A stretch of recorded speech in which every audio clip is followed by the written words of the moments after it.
임대록을 함께 보고 있습니다. 13.21을 지난 시간에 봤고 22, 21 다시 한번 보면 옛사람의 노래를 소개를 했죠. 개송, 말하나 존자의 개송. 마음이여 만경을 따라 굽이치고 있다. 굽이치는 곳마다 현묘한 깨달음이 오고 있나니 이 사바의 흐름 따라 진리를 얻을 뿐 이제 기쁨도 슬픔도 모두 가고 없네 하고 입적하셨다. 열반송이 흐름을 진리를 얻는데 이 사바세계의 흐름 따라서 진리를 얻는다. 13.22 함께 돛닦는 여러 벗들이여 선종의 견해로는 죽음과 삶이 동일하면서도 분명히 다르다. 참선하는 사람은 이 점을 대단히 주의 깊게 살피지 않으면 안 된다. 선의 견해로는 죽음과 삶이 생사라기보다는 살고 있는 거고, 하지만 죽음을 싫어하고 두려워하고 이게 같냐 다르냐? 같기도 하고 다르기도 하다. 이걸 잘 알아야 된다. 만일 주인과 손님이 서로 만나볼 적에 서로 문답을 주고받으며 혹은 언구와 형상에 응하기도 하고 혹은 전체 작용을 하기도 한다.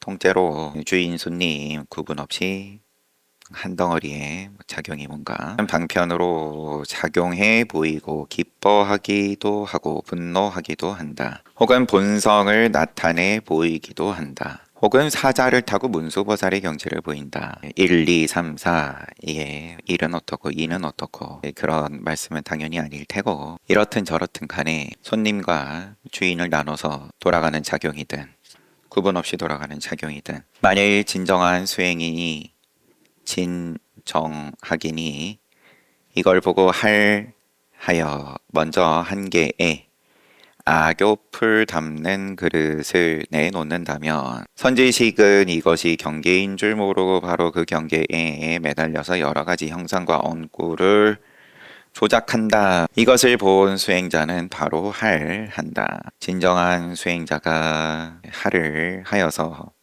뭔가 끈끈이 악교풀 담는 그릇 함정을 던져 놓으면 오히려 선지식이 경계인 줄 모르고 거기에 매달려가지고 각 들러붙어 버리고 이것을 본 수행자는 바로 한다. 그래도 선지식은 절대로 자신의 견처를 놓아버리려 하지 않는다. 이것은 고칠 수 없는 큰 병이다. 지금도 그렇겠지만 이때 당시에 스스로 선지식을 자처하는 수많은 스승들이 자기가 맞다라고 대중 앞에 선 저도 마찬가지고 그 입장에서 보이는 모습이 다 여기서 벗어나기가 힘들더라. 객이 주인을 간파한 것이라고 한다. 이 경우 수행자인 객이 눈이 밝고 선지식인 주인은 눈이 어둡다고 하겠다. 혹은 선지식이 스스로 형상과 언구를 나타내지 않고 수행자의 묻는 바에 따라서 즉시 제압해버린다. 그 수행자는 제압을 당하고서도 죽음을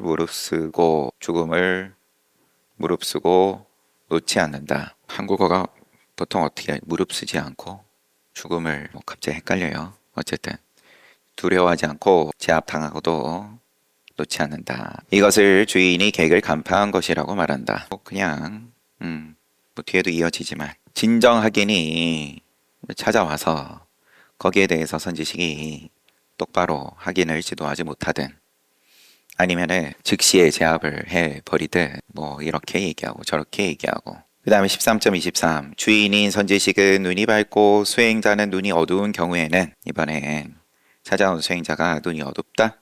그래도 선지식은 잘 찾아와가지고 눈 밝은 사람 2년 됐어요. 만약 수행자가 한 개의 정정한 경계를 가지고 선지식 앞에 나온다면 선지식은 이것이 경계인 줄 알아버리고 그를 궁지에 몰리게 한다.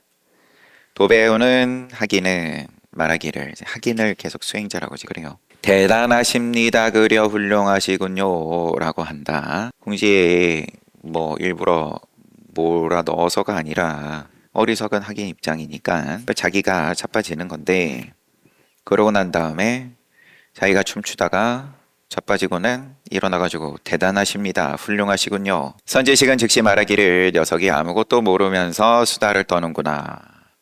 그러면 하기는 바로 예배한다. 이것을 주인이 주인을 간파한 것이라고 한다. 진정하긴이 찾아와가지고 선제식이 오히려 진짜 선제식이 아닌 경우에는 객이 주인을 간파한다. 하긴도 진정하긴이고 수행자가 역시나 또 제압을 하고 그러면은 주인이 객을 간파했다. 그런 다음에 하긴은 눈이 어둡고 선지식은 눈이 밝고 그러면은 대단하십니다. 훌륭하십니다. 무슨 소리 하고 있어? 아무것도 모르면서 떠들고 있어. 그러고 나서 하긴이 바로 예배를 하고 그러면 주인이 주인을 간파한 것. 선지식과 도배우는 수행자 모두 눈이 밝다고 하겠다. 도배우는 수행자가 책에서 읽은 여러 가지 교리라든가 수행 또 깨달음에 대한 철학적인 견해를 희론을 머릿속에 가득 채워 가지고서 목에 칼을 매듯 손발을 자물쇠로 결박하듯 복잡한 몰골로 선지식 앞에 나온다. 간절해가지고 선지식을 찾아왔을 때 선제식은 다시 유창한 달변으로 해설해 주는데 이것은 칼과 자물쇠로 도배우는 수행자를 더욱 묶어버리는 거다. 도배우는 수행자는 어리석게도 감사하고 기뻐서 날뛴다. 아, 내가 이거 몰라가지고 묶여 있었는데 참 설명을 잘해 주셨습니다. 통쾌합니다. 라고 감사하고 기뻐서 날뛰지만 더욱 묶인 줄 양쪽이 다 모른다. 아니면은 뭐 선지식 입장에서는 일부러 또 그렇게 모양 쓸 수도 있는 거고 이것은 선지식이나 도배우는 수행자가 모두 알지 못하는 거다라고 바로 정리하십니다. 이것을 객을 간파한다라고 한다. 학문을 좋아하고 이론을 좋아하고 모르는 거를 알게 되었다. 라는 거를 좋아하고 그러면은 이제 먹는 거는 매한가지다. 입으로 먹는 거는 그래도 어느 정도 세상이 밝아져가지고 양쪽으로 다 뻗어나가는 거죠. 더 맛있는 거, 더 몸에 좋은 거 만들어지고 또 다른 한쪽으로는 또 그것은 불선업이다. 몸에 안 좋다. 이러한 연구가 또 끊임이 없는 거고. 그러고 보니까 안한준자에게 시작을 그렇게 양쪽으로 뻗어가는 세상이었다. 쾌락을 쫓는 입장과 그 다음에 고행을 또 쫓는 입장. 인간의 기본적인 본성이겠죠.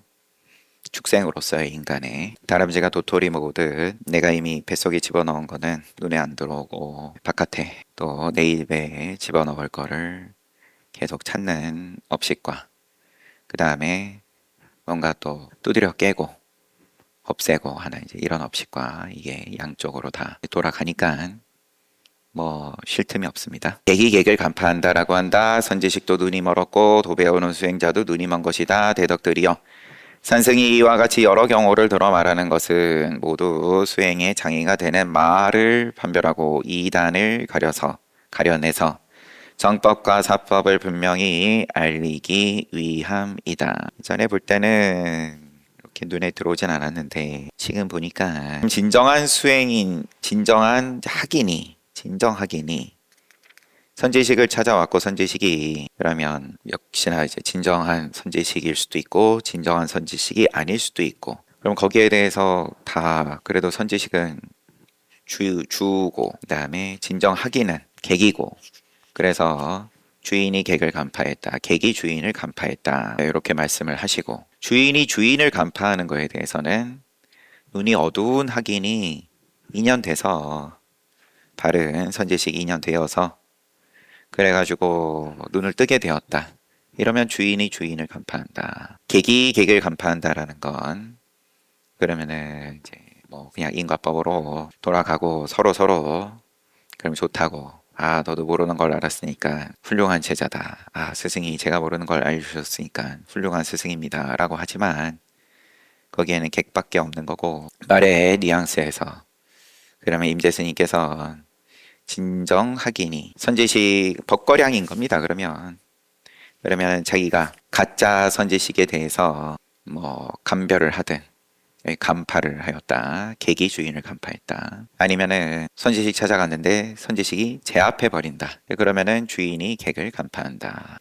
늘 여기에는 이제 주객이 나눠져 있는 거고 애초에 찾아왔을 때 도를 구하고 깨닫고 싶어서 온 게 아니라는 거겠죠. 뭐 그런 게 또 뭐 수행에 있어서 도움이 된다든지 각자 뭐 인연은 다 다르니까 뭐 그럴 수야 있겠지만 그걸 그렇게 지금 긍정적으로 보지는 않는 뉘앙스예요. 주인이 주인을 간파한다. 아무것도 모르고 스승 찾아서 가르침을 구하고 안목을 열었다. 그러면은 주인 대접해준다. 보살이다. 깨달은 보살이든 깨달은 중생이든 깨달을 중생이든 다 보살이다. 앞에 두 가지 경우에는 보살이 없다. 보살로 온 게 아니다. 찾아온 게 아니다. 뭐 안목은 있으니까 뭐 간파를 하고 아니면은 뭐 또 부족하면 제압을 당하고 하겠지만 3.24 함께 도 닦는 여러 벗들이여 순일무잡하며 광대무변한 깨달음에 이르기는 매우 어렵다. 순일무잡 통째로 다 순일하고 통째로 잡이 없다. 그 다음에 광대무변 또 변이 없다.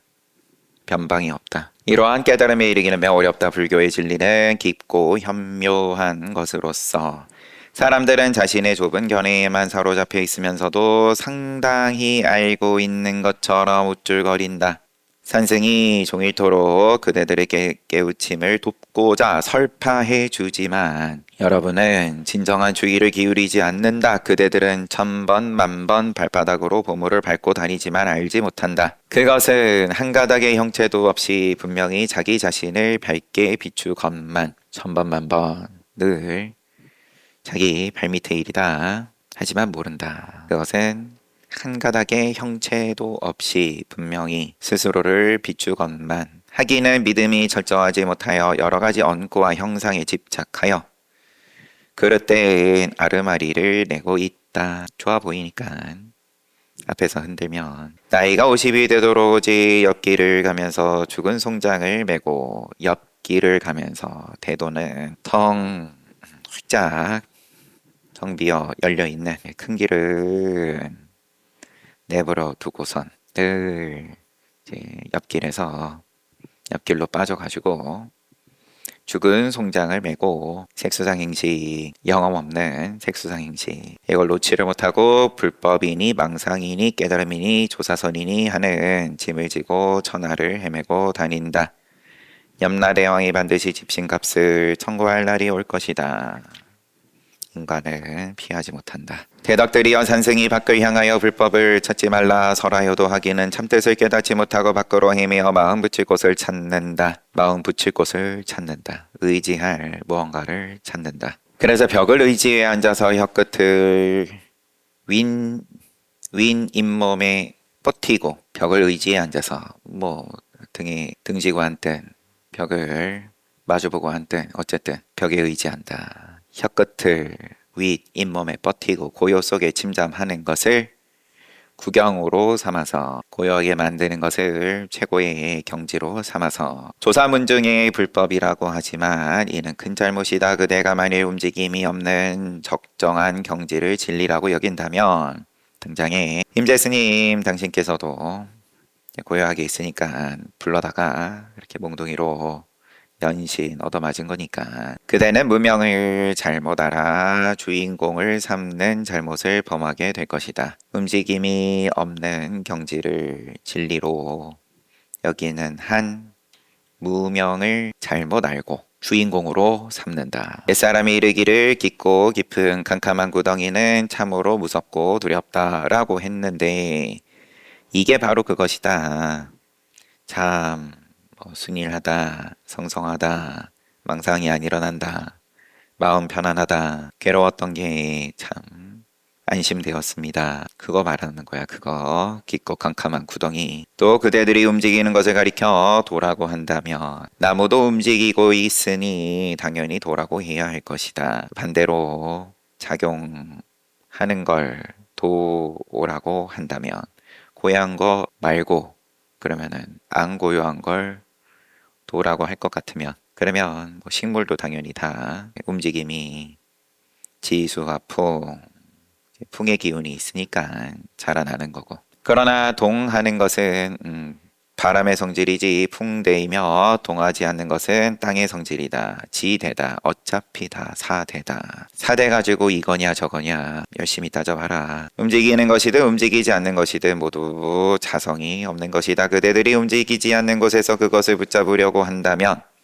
그러니까 지대가 최고야. 그거를 붙잡으려 한다면, 붙잡고 있다고 착각한다면, 그것은 이미 움직이는 곳에 서 있다. 의도가 붙었으니까 지켜냈다. 내지는 선정을 만들었다. 깊은 선정에 들어갔다라고 하지만 그게 이미 움직이는 거 아니냐. 만약 움직이는 곳에서 그것을 붙잡으려고 하면 어떤 신통이 됐든 그걸 도우라고 집착한다면 그것은 이미 시체랑 다를 거로 밖에 없는 걸 쥐고 있는 거니까 움직이지 않는 곳에 서 있다. 마치 샘물 속에서 사는 물고기가 물결을 일으키며 팔팔 뛰는 것과 같다.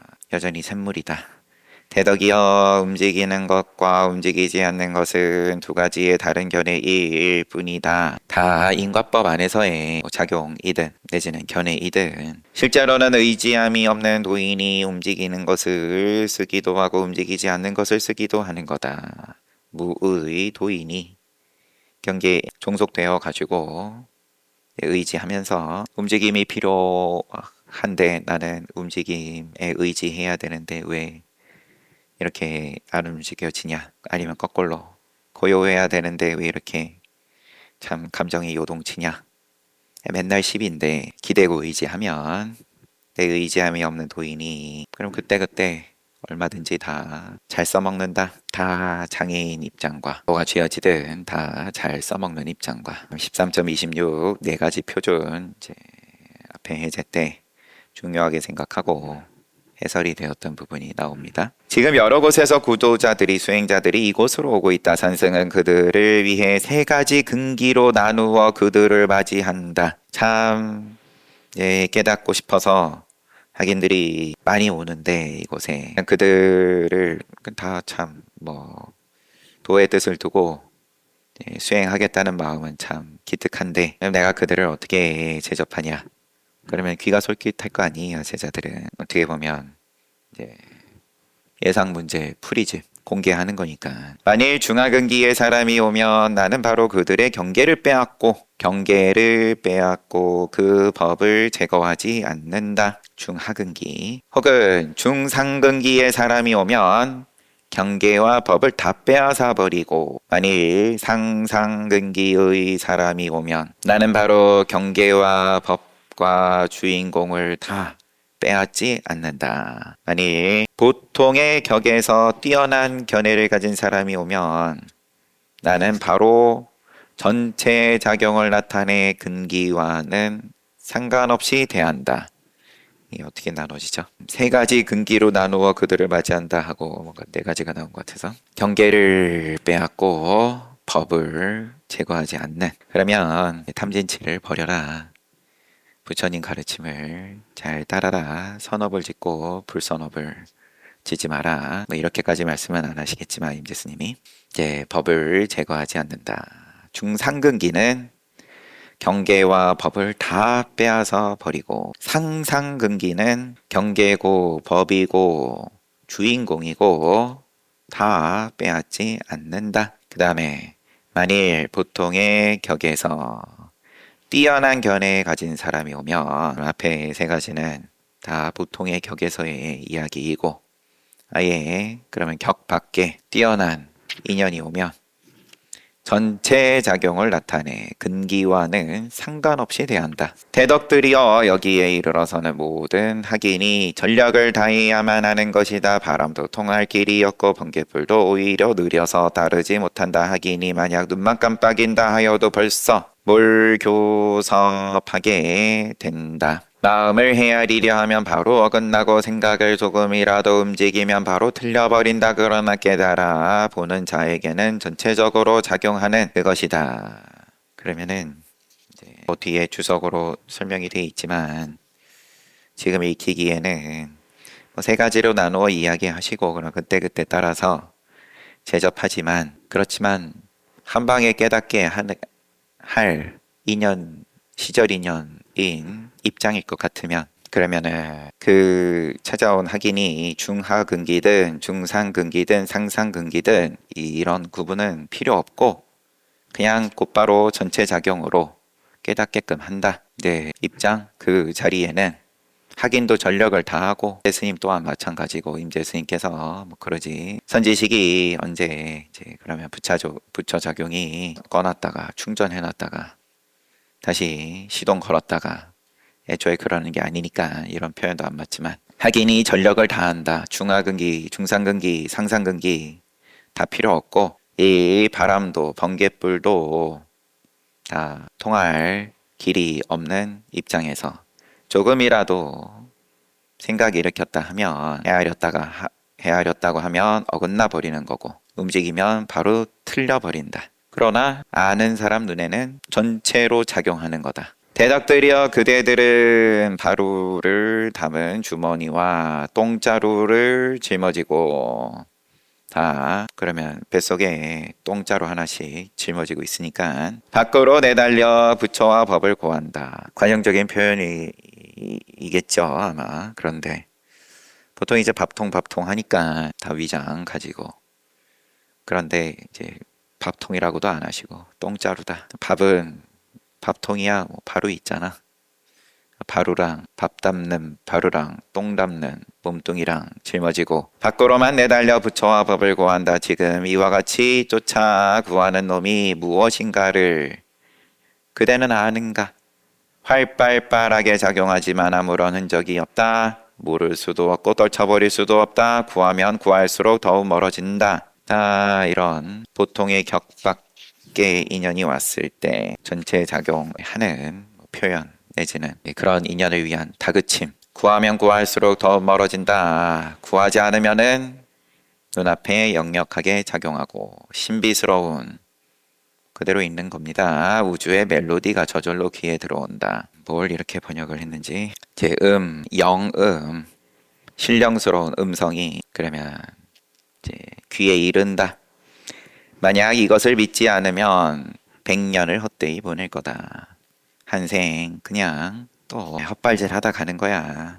그래서 세 가지로 말씀은 표현했지만 제목 자체가 지금 임재스님의 4가지 표준이라고 되어 있으니까 근기를 가지고 이야기를 하는 1, 2, 3번이 있지만 내가 하고 싶은 얘기는 4번이지. 4번은 1, 2, 3번 다 쓸어버려. 13.27 함께 돌을 닦는 여러 벗들이여 한 찰나에 바로 화장세계에 들어가고 비로자나 부처님의 국토에 들어가고 해탈국토에 들어가고 신통국토에 들어가고 청정국토에 들어가고 범부의 입장, 성인의 입장에 자제하며 아기 축생에 들어가고 도처에서 찾아보아도 나하고 죽는 것을 보지 못한다. 한 찰나에 화장 세계에 들어가. 뭐 너희가 들어도 번잡하지?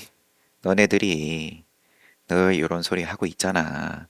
안 한다고 하면서 선수행한다고 하면서 이런 거 좋아하잖아. 우리 집은 뷔페다. 그러면 쫙 10,000가지 백미를 펼쳐놓고 그래 먹는 거 좋아하니까 다 먹어라. 다 먹어야 돼. 대신에 자신 없으면 애초에 손도 대지 마라 함부로. 나의 법은 얼마든지 다 들락날락거린다. 하지만 아무리 찾아보아도 나고 죽는 것을 보지 못한다. 배부름이 없다. 꺼냈어도 마를 게 없는 거고 아무리 집어넣어도 그 흔적이 없는데 다만 허망한 명칭이 있을 뿐이다.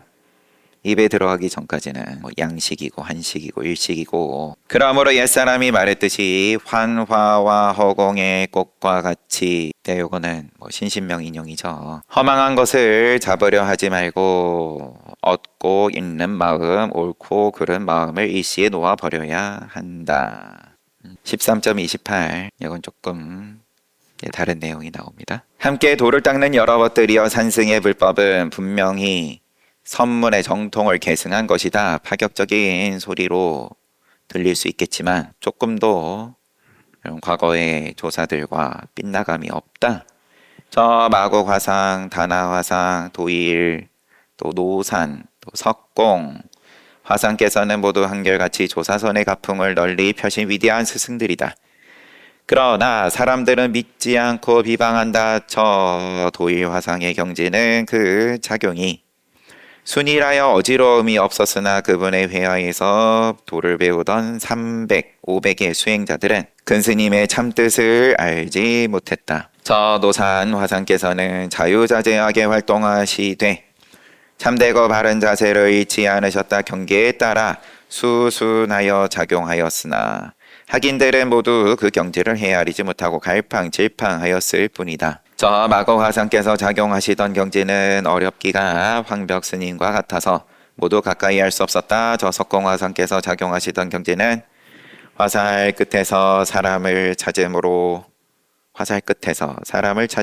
오는 사람이 모두 두려워했다. 석공화상은 이제 사냥꾼이었다가 어느 날 주석이어 사슴을 따라 마조가 주석하던 남자까지 갔다가 마조에게 가마를 받고 출가하였다. 이러면 이제 그게 뭐 또 도를 배우고자 하는 그 뭐 열망으로 학인들이 많이 모이고 사람이야 뭐 10인 10색이니까 또 스승의 가르침에 대해서 또 이러쿵저러쿵 설랑설레하고 또 비슷한 부류들끼리 또 모이게 되고 그러면 그렇게 어떤 세력이 이루어지고 또 그 안에서 투닥투닥하고 뭐 자연스러운 일이니까 인간이 모이면 그걸 이름하여서 사회라고 하는 거니까. 그렇지만 어디에 뜻을 두고 와 있냐, 세력 모으려고 와 있냐, 다 어차피 깨달음의 뜻을 두고 불법을 구하는 입장이고, 그럼 그런데 휘둘리지 말아라. 왜 이렇게 그럼 시끄럽습니까? 수행하는 장소에서 수행하는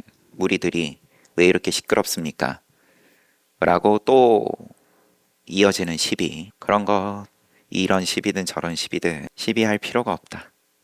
그거는 예나 지금이나 과거의 선지식들 회상도 다 매한가지였고 지금이라고 다를 바 없는 거고, 이왕 선사들 조사 스님들 얘기 나왔으니까 마곡 화상 포주 마곡산에 주석한 선스, 일반적으로는 마조도일의 법제자 보철을 얘기한다. 마곡 보철.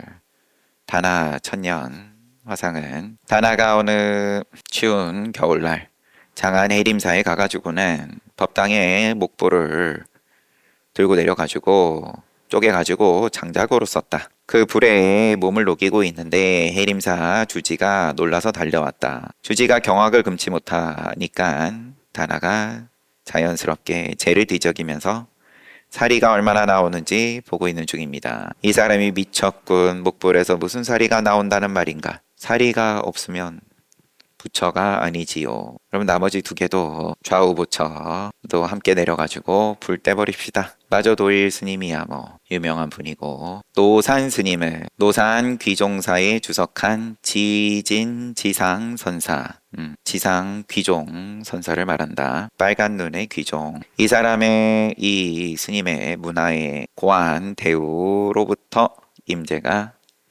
깨달음 얻었죠. 석공은 수행자가 학인이 찾아오면 항상 면전에 화살을 당기며 화살을 보아라 라고 소리쳤다. 이와 같이 30년을 하던 중 하루는 삼평이 이 소문을 듣고 석공에 이르러가지고 가슴에 옷깃을 헤치고 서니 석공이 문득 화살을 겨누었다. 삼평이 이것은 살인의 화살이거니와 어떤 것이 활인의 화살입니까? 사람 죽이는 것은 그렇다 치고 살리는 화살은 무엇입니까? 이에 석공이 활주를 3번 튕기자 삼평이 문득 예배했다. 석공이 오늘 반쯤 되는 성인을 쏘았다. 반개짜리 하나 건졌네. 오늘 본문으로 돌아와서 오늘 산승이 작용하는 경지는 참되게 바르게 이룩하고 무너뜨려서 오늘 내가 작용하는 경지는